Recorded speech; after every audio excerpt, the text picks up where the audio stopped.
At this celebration of life today, there was a statistic there they threw out there that I had no idea. Hal cooked over 1 million meals to feed people. That's like, just blew me away. Hi, my name is John. I have a new life in Christ, and I'm recovering from PTSD, alcohol, and drugs. I read, so. I grew up in a Christian home. We went to church every time the doors were open, and my first 3.5 years of school were in the church's private Fort Smith Christian school. I was always the youngest in my class, having started early. I was also very scrawny, and believe it or not, usually the shortest in my class. Because of this and a knack for aggravating bigger kids, I was picked on a lot, but fought back when I could. One day in junior high, however, I was pinned down and sexually assaulted in the boys' locker room by a very large boy in front of many classmates. I felt helpless, alone, and completely humiliated with no one to help. I remember thinking, where were the authorities, the teachers, the coach? Where was God? I lived in constant fear, but tried not to show it. I got into a lot of fights, even ones I knew I had no chance to win. I had to protect myself because no one else could or would. I stuffed that incident down and actually forgot about it for a long time. It actually came out during my inventory in the steps. I focused on things far away from school, running the trails or riding my bicycle through the woods with my friends. It wasn't long after that, my mother, a registered nurse, took a position offered to her at a hospital in Miami, Florida, and moved the family with my dad, older brother, younger sister, far from the bullies and fear, and gave me a fresh start. We had a nice house with an enclosed pool. I found friends who encouraged me to focus on education and exercise. It was there that I found my first addiction, though: distance running and triathlon. The ability to push through the pain and change my focus from what I was feeling allowed me to excel at these sports. I also had friends in my church youth group that kept me involved, and I started wanting to find God again. But these were the same kids that I would go to the beach with every Friday night to begin what would become the addiction that brought me to recovery: drinking. It was an easy way not to think about problems, but not to think at all. Just when life seemed to be going great, I remember leaving my house one morning to go to school to find that my car was not parked outside where I left it. I ran in to tell my parents that it was stolen, and they gently informed me that it was not stolen, but repossessed.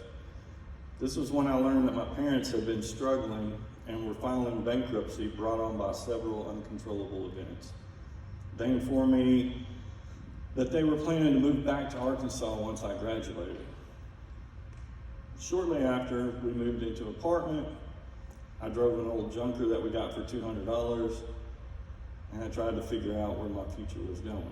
Just when I thought life was getting good, I realized I had no control and felt helpless again. One morning on a bagel run from my first period English class, the two friends I was riding with pulled out a joint and asked if I wanted to try it. And I thought, what have I got to lose? And I spent the next 3 hours laughing uncontrollably and embarrassed, decided that this was not for me. I had just continued to run cross country and track and weekend races, biathlons and triathlons, along with binge drinking on the weekends. I now realize this is also when I began isolating. Endurance training allowed a lot of time in my own head.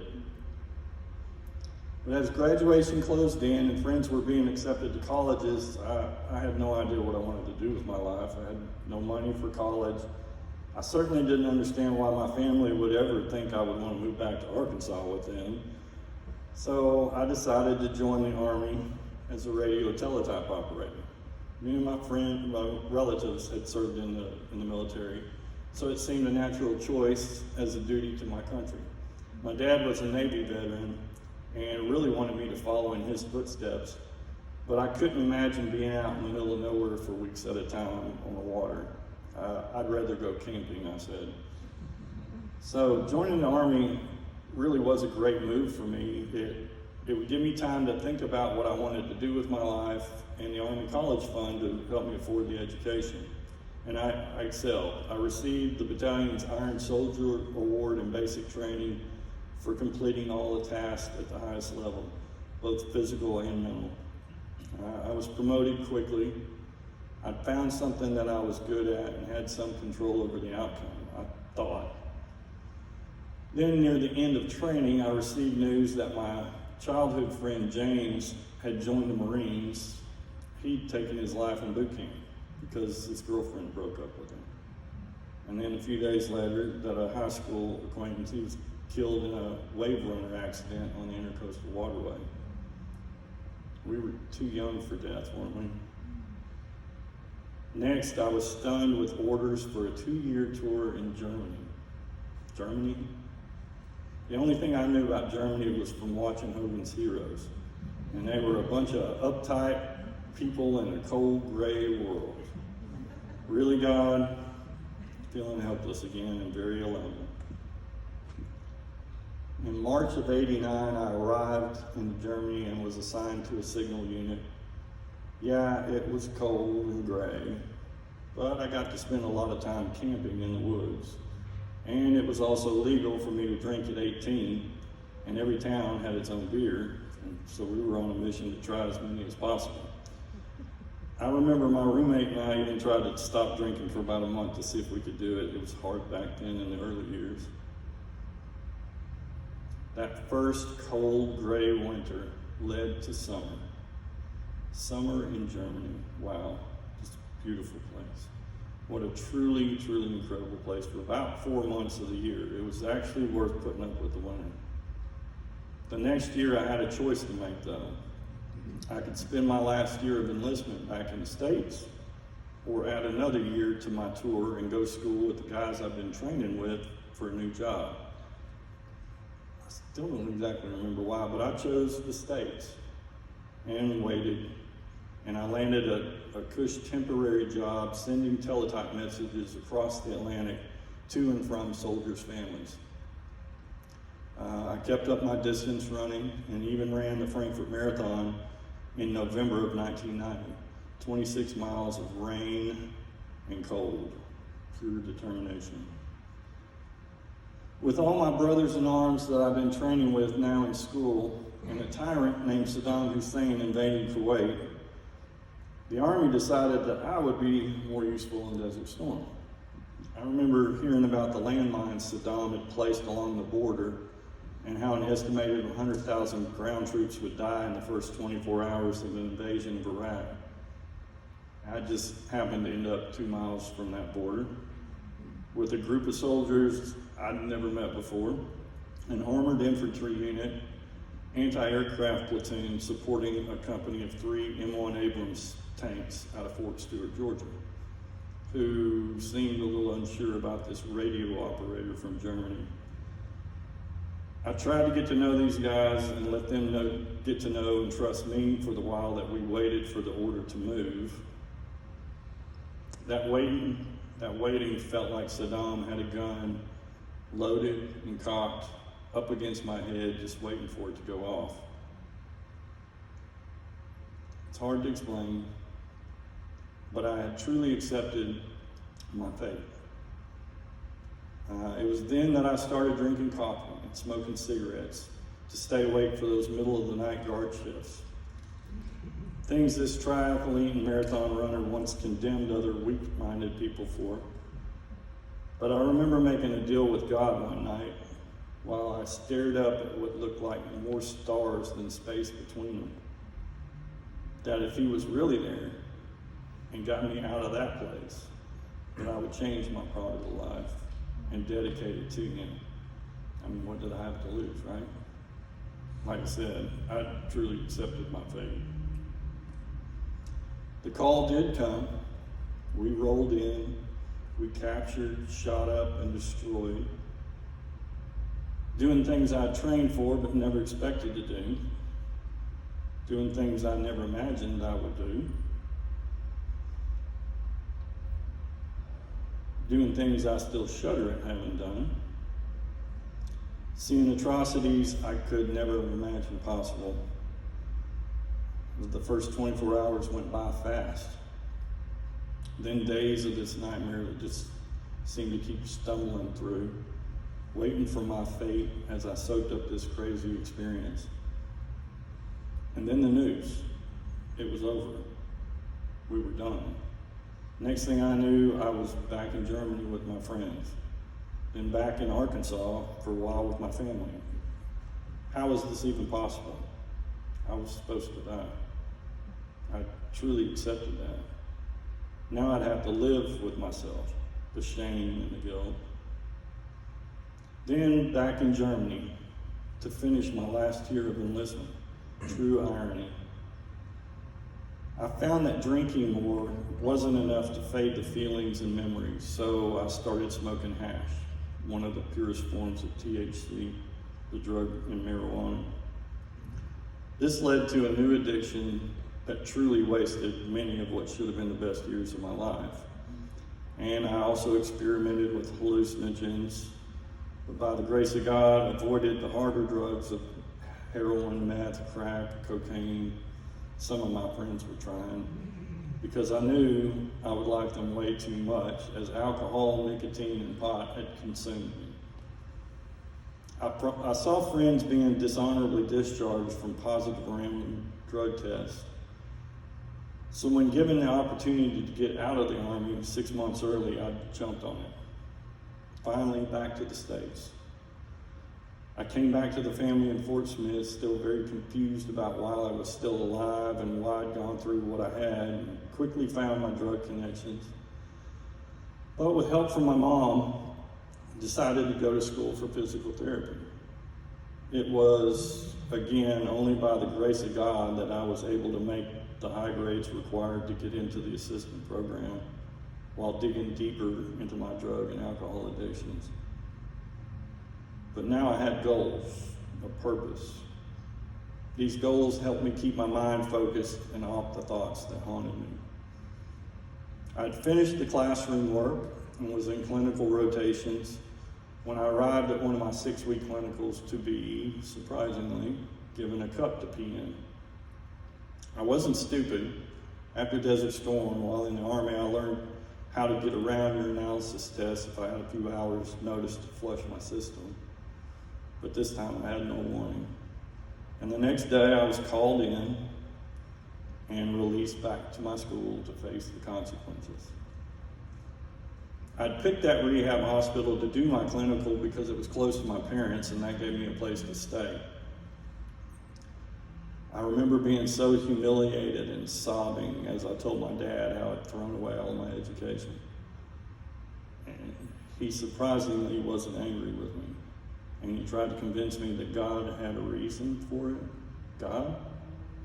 I'd pretty much given up on him, but what was he going to do with this? Amazingly, my school worked it out so that I would test every week, and on completion of my other clinicals, I would return to that rehab hospital to finish the clinical. Weeks later, I walked in the office of the same administrator, embarrassed, choked it down, did my best every day for 6 weeks, while the rest of my classmates were already out working and getting paid. I passed my boards, hungover and stoned, and was given my license to practice. Part of me actually laughed, thinking I must be a genius with what I do. I got a job and began working, making great money, more than I'd ever seen. That, however, just helped to feed my addictions. And without the goals of school, those began to get heavily out of control. Living just up the road from the clinic, I remember several times waking up with a pounding head from being hungover to a banging on my door and it was the clinic aide yelling for me to get up that I had patients waiting for me. It didn't take long for my coworkers and boss to tell me that I needed to get help. So I saw my doctor and started a lasting regimen of antidepressants, anti-anxiety meds, and counseling for PTSD. But they just calmed the madness that the world could see. And these counselors, I couldn't just tell them that horrible truth, someone who could never understand. But I humored them enough just to keep my meds flowing. And this allowed me to drink less and eventually stop smoking pot, along with the random drug test adopted by my employer, but only clouded my guilt and shame. I had developed rules for my drinking to keep it from getting out of control, 99% of the time.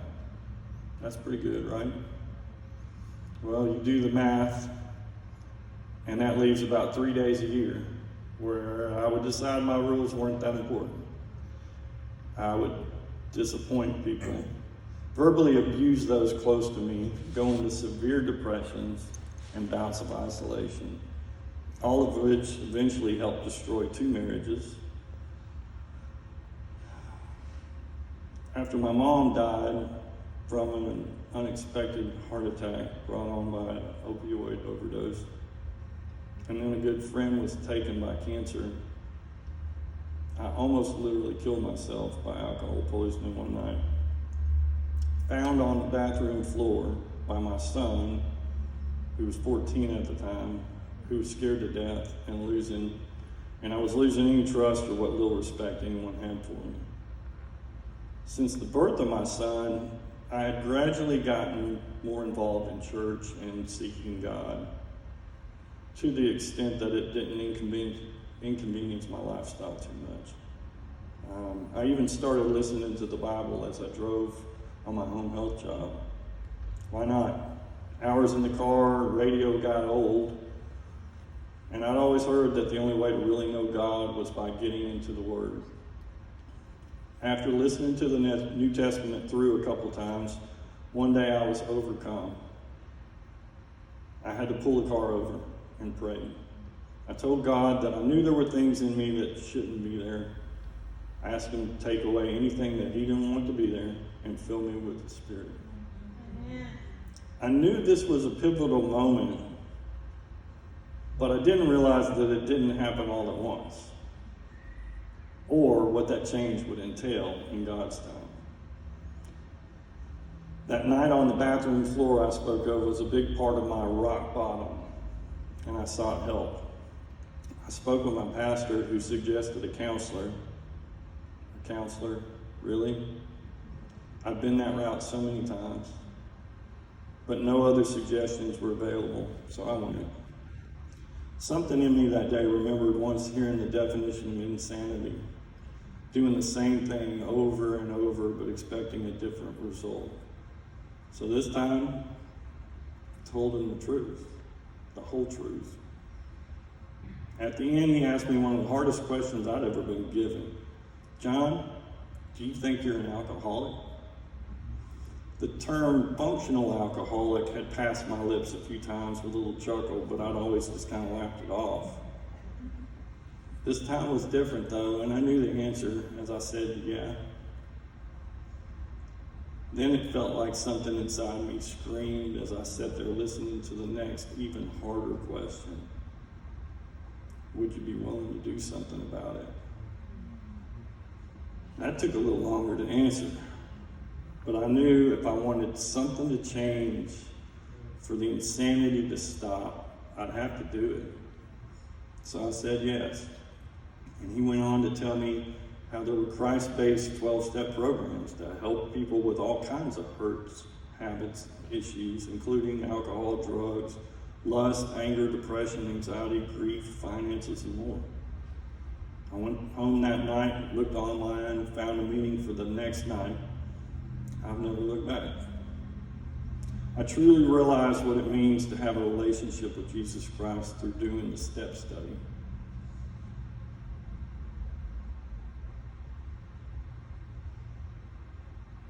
That's not bold enough there. I truly realize what it means to have a relationship with Jesus Christ through the scripture. I have since realized that Jesus had been with me through all my choices, trying to control all the hurt that the world threw at me and that I threw at the world. That I was never going to be able to control any of it and was never meant to. But as Jeremiah 6:14 says, you can't heal a wound by saying it's not there. My only choice comes down to giving him the control every day. By the grace of God, I've now been sober, actually, this says over 6 years. Today is exactly 6.5 years. Amen. I also gave him my addiction to nicotine, and he took that over 5 years ago. I'm not saying the process was easy. Like the person who walked in the meeting for the first time tonight. It took that hardest step through the door. I took it. Yeah, I almost didn't. I almost turned back to my car. But the Spirit of God helped me take that first step, and then the second, and then the third, and the 12th. I walked into people who welcomed me and my hurts. A place that truly shows the love of Christ. Not perfect people, just determined. My favorite step is the third. We decide to trust God with our lives and wills by accepting his grace through Jesus Christ. Sounds easy, but it's actually a daily decision. One that's gotten so much easier to choose with the life he's given me. I now know that he healed me so that I can spread this message. Because we don't get through this life alone. We need each other.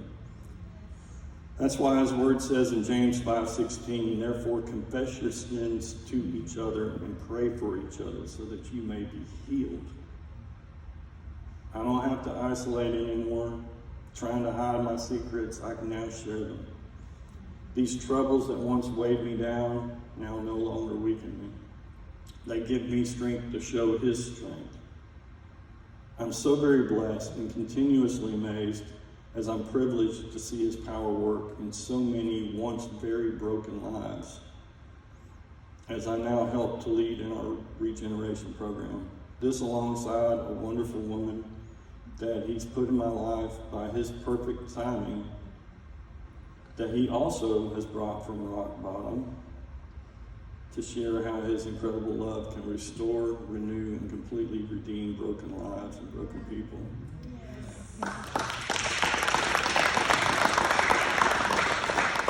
Every week we get to share this message of hope alongside an amazing group of people that are more like family than just friends. We get to do life with some really incredible, redeemed people.